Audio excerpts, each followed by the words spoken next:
I want to address the fact that church is a bit strange at the moment, that we're feeling a bit awkward, that things are different and we're not liking it. And I know that. I mean, I'm hearing feedback from people and I just want to reply, I get you, because I feel the same way. I feel like something is missing, something's wrong, we're out of step. It's not the way it was. I used to like having the 4 songs beforehand, so it took me a while to sort of ease into the presence of God, and then I'd be ready for the message. You know, the news items in the middle were a little bit of a hiccup and awkward, tough bit to swallow, but you get over them and then you get into the message. And to me, that was always the main bit. It's all about the preaching. The songs are great, but hey, if I just heard the message, then that was me. And as you probably know, I said to Lil one day, right, when the singing was over, now we're on to the real bit, the real deal. And she goes, what? We've had the real deal. But I discovered through this time of COVID that there is actually a third deal. Some people come to church for the lunch. And it's true, some people come to church for the hanging out, and for them that is the most important part, is the gathering. And I understand, you know how I worked that one out? Ask me what I missed most about being in isolation and over there. It was the lunch, not the food so much, although my wife always cooks good food. It was hanging out with you guys. And yet we have look at the seats, look at the space that we have in this room. We have not had this space in this room since 1997. Actually, it's not quite true, maybe 2003. But the point is that half our church are still watching from home, and there are various reasons for that. And if you're watching online, we love you and we want you to keep watching with us. We are not going to go away with our online streaming. We're going to keep presenting church to you until you can either feel comfortable at coming back into here, when we get our children's programs up and running properly at the close of all the restrictions with COVID that stop us from doing that. Just please know we love you and we want you to stay with us and we want you to keep connecting, and please, out through this, my challenge to you would be, even if while you're not gathering with us here in the building, make sure you gather every week. Hebrews 10:25, do not forsake the gathering together. What you need to do for your own sake and your own spiritual growth and your own health is make sure that you gather with other Christians in a setting where you are discussing and communing with God. I know you want to do it, you want to grow, you want to love God to the best of your capabilities. Do that weekly. Connect groups, meals, whatever it is, you know how to do it. So there's a couple of issues that we're striking. And the first thing is the flipping around of the service with the one song at the beginning. One of the most common comments that I've had over the last 3-4 weeks is, we just don't get in, it doesn't feel right. We don't get into it, there's not enough time to get into the worship, and it feels weird having the message first and then more singing second. It just feels wrong. I get it, I do. I got one thing to say about that this morning, and I didn't have it this morning, but I just got it like 3 or 4 or 5 minutes ago. How good was the experience of God in the worship time just now? And it was in the wrong way around. I say the wrong way around. But the second thing is that I've got some good news. It's not necessarily going to stay like this. We are trialing it in this format for 2 months from now, July, August.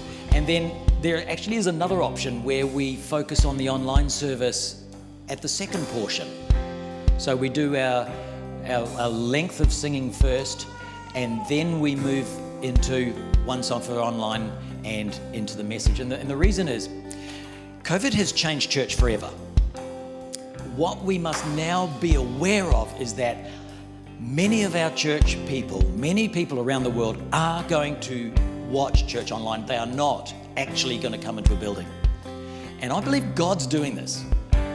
I believe God has shifted the church in such a drastic change that it is as big a change as going from horse and carts to cars. And while many people at that time resisted that change and said, we like horse and carts, we don't want a car. The world changes and there's no going back. And there's been many such shifts I mean, that's an old example. Look at the current example of shopping. What do you think is happening to shopping around the world? It's pretty obvious. Shopping online is here to stay. Big superstores and mega stores and on-location stores are going to find it very, very challenging going forward, aren't they? They already are. I suggest that what we're going through at this point in time is as historical a shift for the church as shopping online shopping. I want to tell you a couple of shifts that we've been through in my 18 years of pastoring. First one, I had a lot of people come to me upset and angry when I did this. I kind of made a decision. Pastors, if you're watching online, don't do this. Don't make a unilateral decision and just do it, or just talk to your best mate and go, oh, that's a great idea, let's do it. Take things a little bit slower and get things done a little bit slower. What I did was I painted the ceiling black.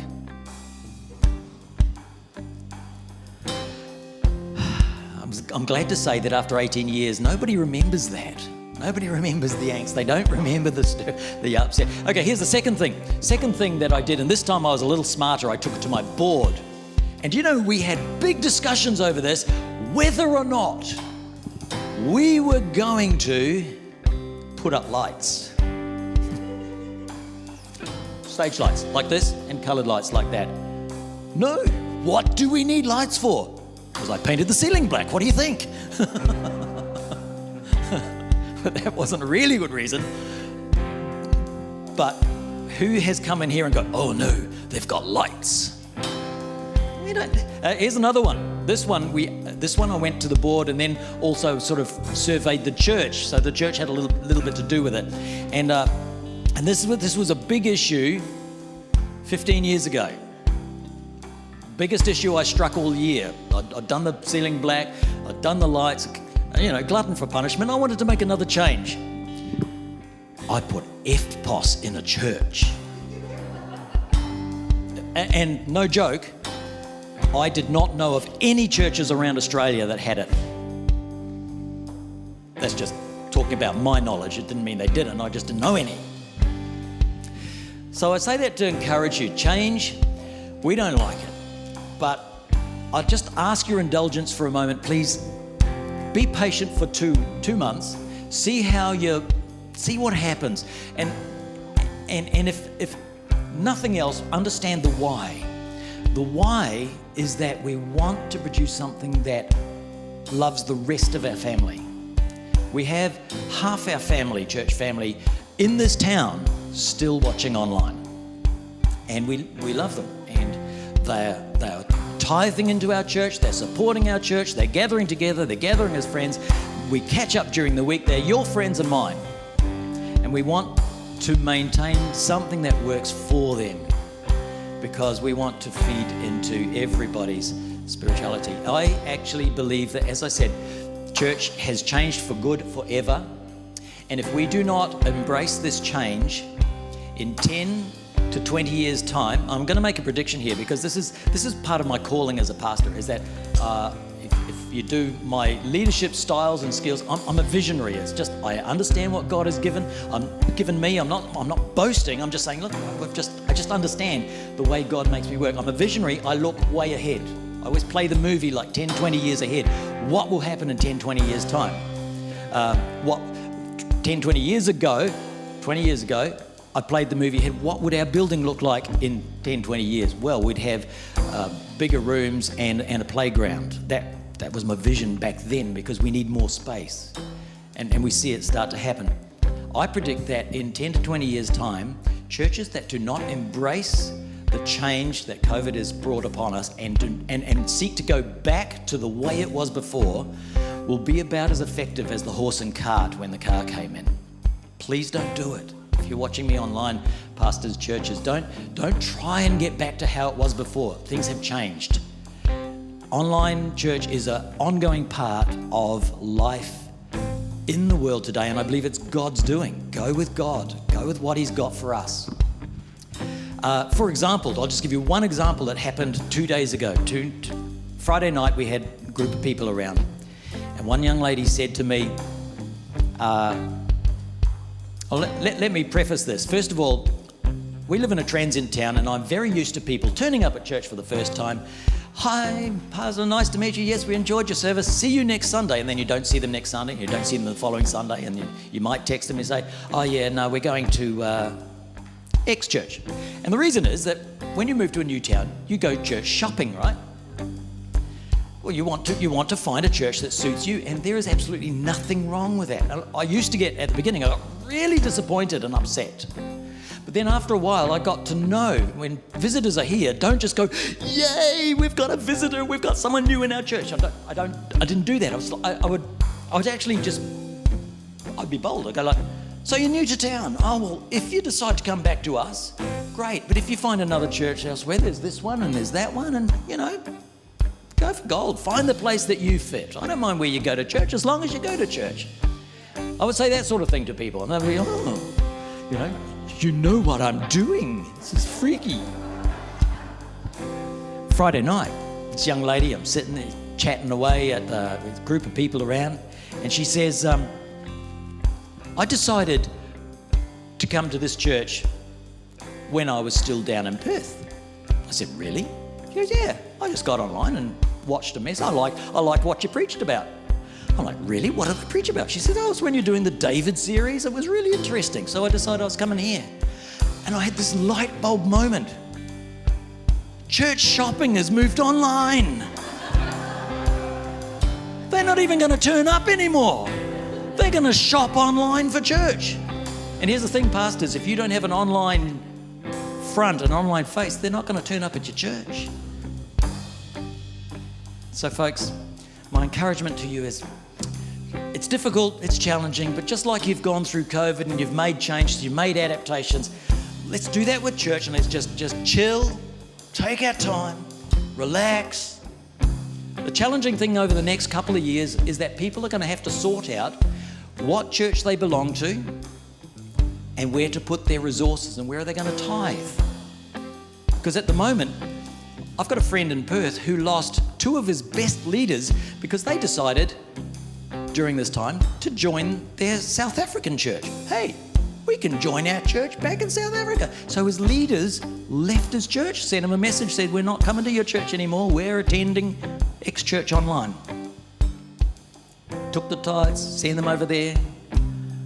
I'm thinking, wow, it's tough, but this is going to be a time of shuffle and change. And so, folks, if you're watching online and you decide, hey, you like what we do and you want to partner with us in what we do and you want to be a part of our church, partner with us. Tithe into our church. It's a great thing to do. And or if you choose another one, but don't stop that generosity, that tithing aspect of your faith. Don't stop it. Decide where you're going to put it. That's what I'm suggesting we do. So thank you for listening to me and joining with me this morning. And I have a feeling that I might be able to send this little portion on to other pastors. I got asked by one of my fellow pastors this last week, Dave, you've gone back to church. I'm like, yes, we've been doing it for 2 weeks, 3 weeks. He said, I hear around the world that only half the people are coming back into church. What was your experience? I said, yeah, same. He said, what are you doing to ensure that people come back into church? I said, that's not actually my concern. I'm not worried about that. He's like, what? Why not? I said, because I think that we have gone through a shift and things are going to stay shifted. They're not going to change. We're not going to see everybody come back into church. And there's 2 positives to this. One is we're going to have more space in our auditorium for guests and those who want to gather and prefer to gather in this way. And I said, we haven't had an empty auditorium for like 2 or 3 years. And now we've got space for newcomers, new souls to come in. And the second thing is, my focus is not getting people to come to a building. My focus is getting people to gather together as disciples. My concern is that you are gathering, not that you are attending. So if you're watching online, make sure you gather.